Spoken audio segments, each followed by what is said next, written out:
Have you ever suddenly felt that the entire identity you've been wearing, your proud job title, the roles you've played perfectly, the story you call "this is me," is starting to crack from the inside?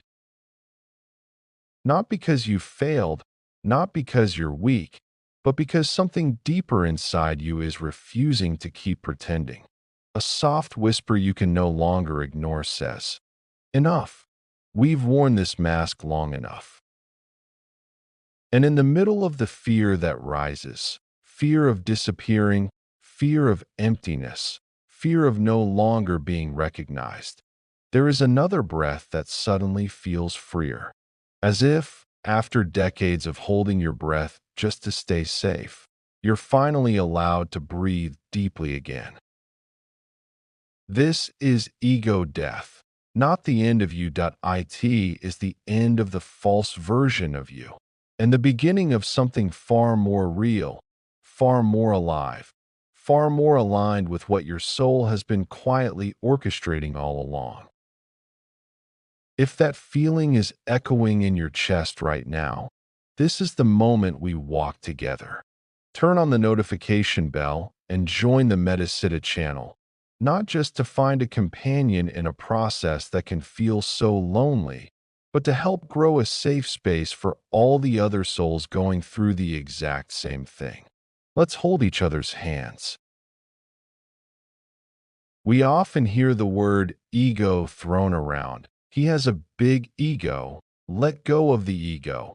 But rarely does anyone explain what it actually is. Psychologically, the ego is the identity you built to function in the world.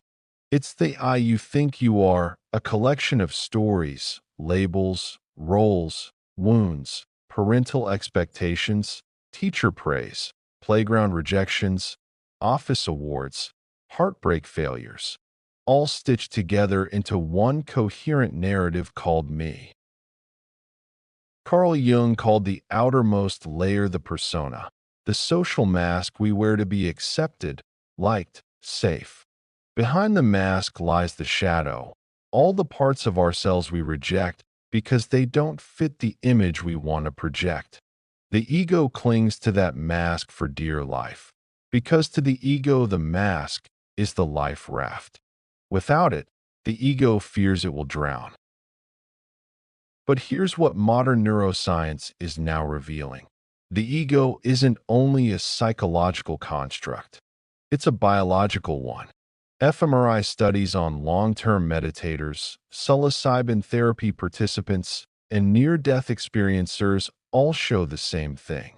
When someone reports the ego dissolved, activity in the default mode network, DMN, the brain network responsible for self-narrative, inner monologue, social comparison, drops dramatically.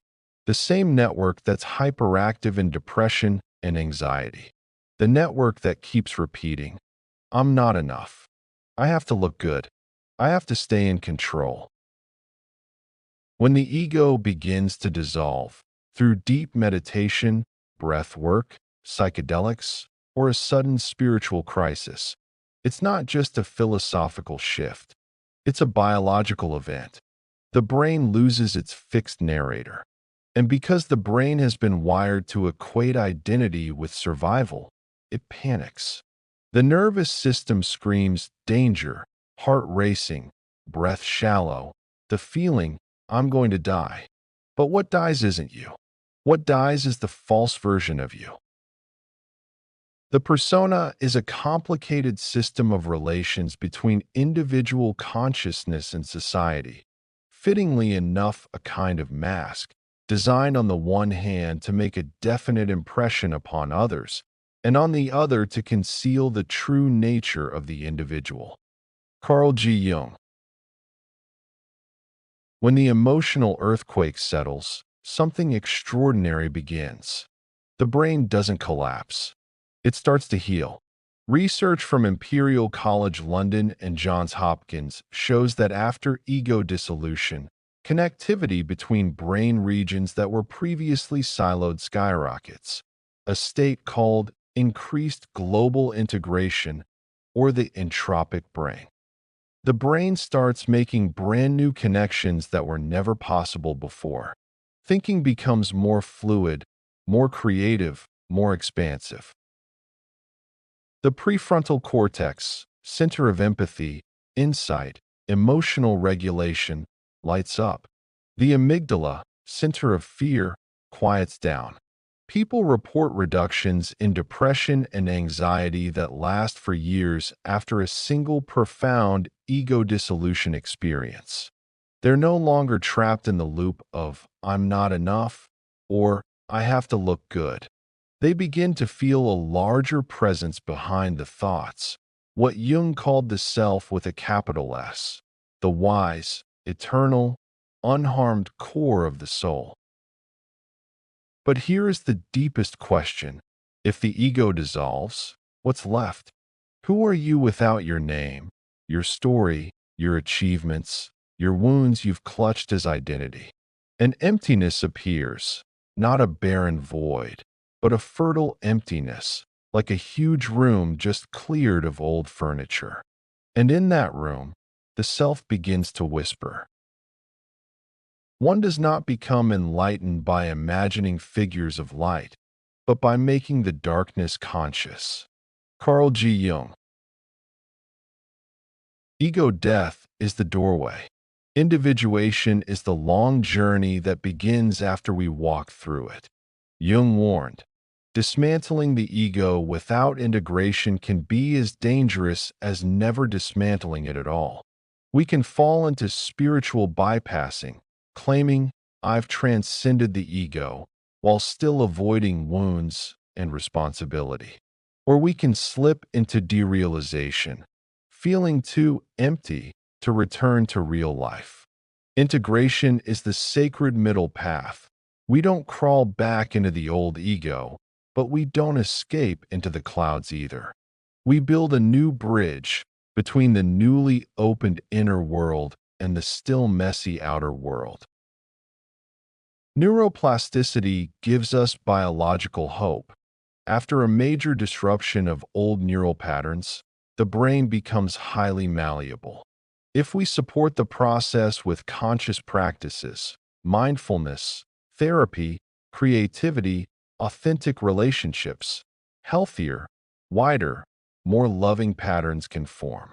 This is why people who successfully integrate ego death often report sharper intuition, deeper empathy, freely flowing creativity, and a peace no longer dependent on external conditions.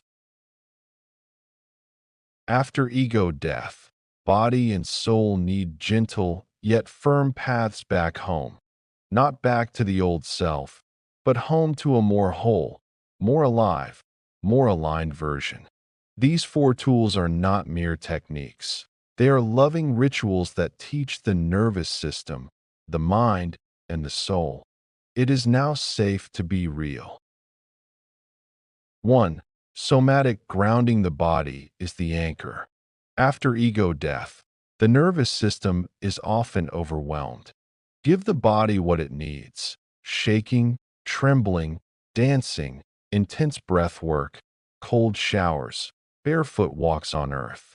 Let the body complete stress cycles held for decades. True safety starts when the body signals to the brain, "I am safe now." 2. Gentle shadow work. Don't rush to the light. Sit with what is still hidden: jealousy, shame, desire, anger. Write letters to those parts. Ask what they protect, what they need. The shadow is not the enemy. It is the guardian of forgotten treasure. 3. Archetypal awareness. When the ego quiets, ancient voices start speaking. The inner child, the warrior, the magician, the wise one, the trickster.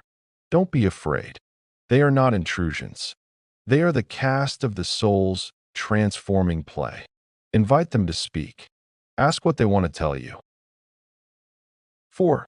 Conscious connection. Healing doesn't happen in isolation. Find one person, or a few, who can hold space without trying to fix you, who can listen without judgment, who can mirror back that you still exist, even in your new form.